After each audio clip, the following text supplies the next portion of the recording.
Hi everyone, আমি হচ্ছে সুখে কোডিং এই ভিডিওতে আপনাদের সবাইকে জানাচ্ছি স্বাগতম। বন্ধুরা, প্রিভিয়াস ভিডিওটিতে আমি আলোচনা করেছিলাম যে কীভাবে আমরা এসএমটিপি মেলের সাহায্যে ইমেলকে সেন্ড করতে পারি এবং ওই ইমেলের মাধ্যমে আমরা কোনো অ্যাটাচ ফাইলকেও সেন্ড করতে পারি।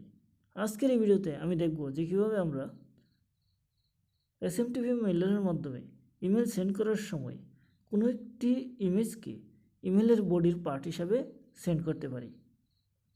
বেসিক্যালি আমরা এসএমটিপি মেলারের সাহায্যে ইমেল সেন্ড করছি আমাদের লোকাল হোস্ট থেকে। তো যখন আমরা আমাদের ইমেলের সাহায্যে কোনো অ্যাটাচ ফাইল সেন্ড করছি তখন ওই ফাইলগুলোও লোকাল হোস্টের থেকেই সেন্ড করছি। কিন্তু আমরা যখন কোনো ইমেজকে ওই ইমেলের বডির পার্ট হিসেবে ইউজ করব তখন আমরা ওই ইমেজটি লোকাল হোস্টের কোনো ইমেজকে ইউজ করতে পারবো না। তার জন্যে আমাদের লাইভ সার্ভারের কোনো ইমেজকে ইউজ করতে হবে, অর্থাৎ লাইভ সার্ভারের মধ্যে ইমেজটি রয়েছে ওই লোকেশনের ইমেজকেই দিতে হবে। তাছাড়া আমরা আমাদের জিমেল অ্যাকাউন্টের আর গুগল ড্রাইভের লিঙ্ক দিয়েও কোনো ফাইলকে আর ইমেজকে অ্যাটাচ করতে পারবো আমাদের এই এসএমটিপি মেলের বোর্ডের পার্ট হিসাবে ইমেজকে। বেসিক্যালি আজকের এই ভিডিওতে আমরা দেখব যে আমরা গুগল ড্রাইভের কোনো ইমেজকে কীভাবে আমরা ইমেলের বডির পার্ট হিসেবে ইউজ করতে পারি। তার আগে চলুন আমরা দেখে নিই, আমরা যদি কোনো লোকাল হোস্টের ইমেজকে ইমেলের বডির পার্ট হিসেবে ইউজ করি তবে ওই ইমেলের সাথে ইমেজটি রিসিভারের কাছে সেন্ড হয় কিনা। এখানে আমি ইমেলের বডি হিসাবে ইউজ করব একটি HTML টেমপ্লেটকে, যা আমি পূর্বেই বানিয়ে রেখেছিলাম। এই HTML টেমপ্লেটের মধ্যে একটি ইমেজ টেক থাকবে, যে ইমেজটি হবে ইমেলের সম্পূর্ণ বডির ব্যাকগ্রাউন্ড। তো আমি এখন ওই HTML টেমপ্লেটটিকে কপি করে এসএমটিপি মেলারের মধ্যে বডি হিসাবে একটি ভেরিয়েবল ক্রিয়েট করে ওই HTML টেমপ্লেটটিকে বসিয়ে দিলাম। এখন আমি ওই ভেরিয়েবলটিকে ইমেলের বডি হিসাবে ইউজ করছি এবং যেই ইমেজটিকে ইমেলের বডির ব্যাকগ্রাউন্ড হিসেবে ইউজ করছি ওই ইমেজটিকে কপি করে এসএমটিপি মেলারের ইমেলটি যেই ফোল্ডারের মধ্যে আছে ওই ফোল্ডারের মধ্যে রেখে দিলাম।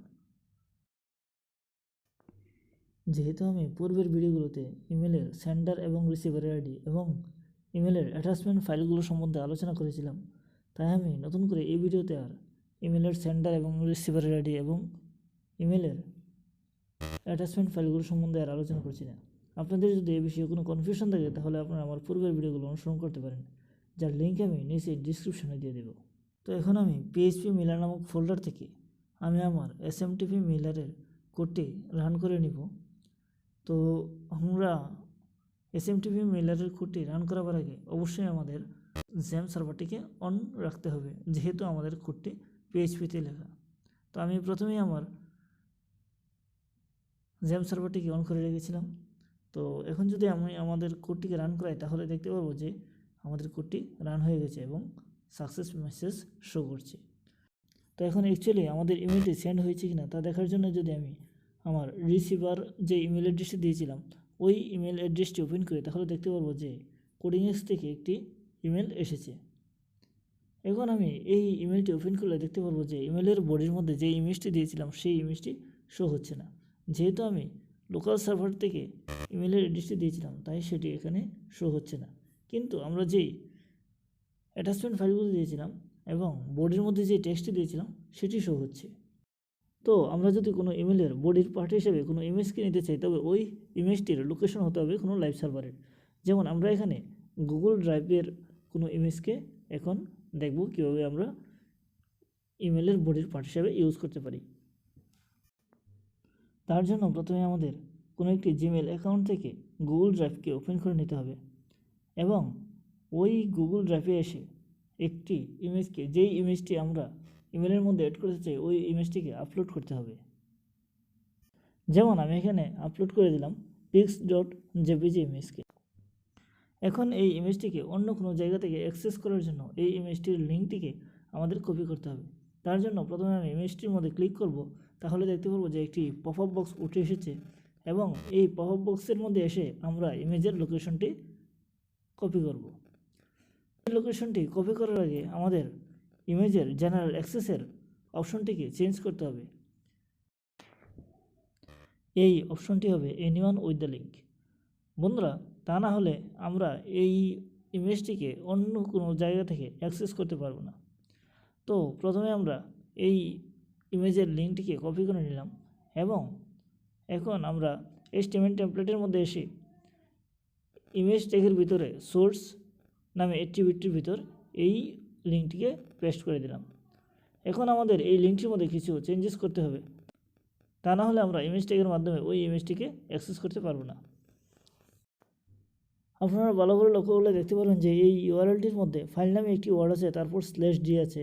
আমরা ফাইল থেকে /d পর্যন্ত অংশটিকে রিমুভ করে দেবো এবং সেখানে লিখব ইউসি $ID = ওই যে ইউআরএলের নাম্বারটা ওর লোকেশনের নাম্বারটা রয়েছে সেটি, এবং পিছন দিক থেকে view পর্যন্ত অংশটিকে রিমুভ করে দেব। তো এখন যদি আমি কোডটিকে রান করাই তাহলে দেখতে পারবো যে একটি সাকসেস মেসেজ শো করছে, তার মানে আমাদের ইমেলটি সেন্ড হয়ে গেছে।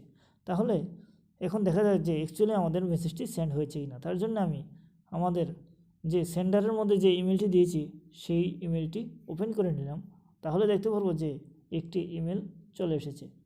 এখন যদি এই ইমেলটিকে ওপেন করি তাহলে দেখতে পারবো যে ওই ইমেলের ব্যাকগ্রাউন্ডের মধ্যে আমরা যেই ইমেজটি দিয়েছিলাম সেই ইমেজটিও শো করছে।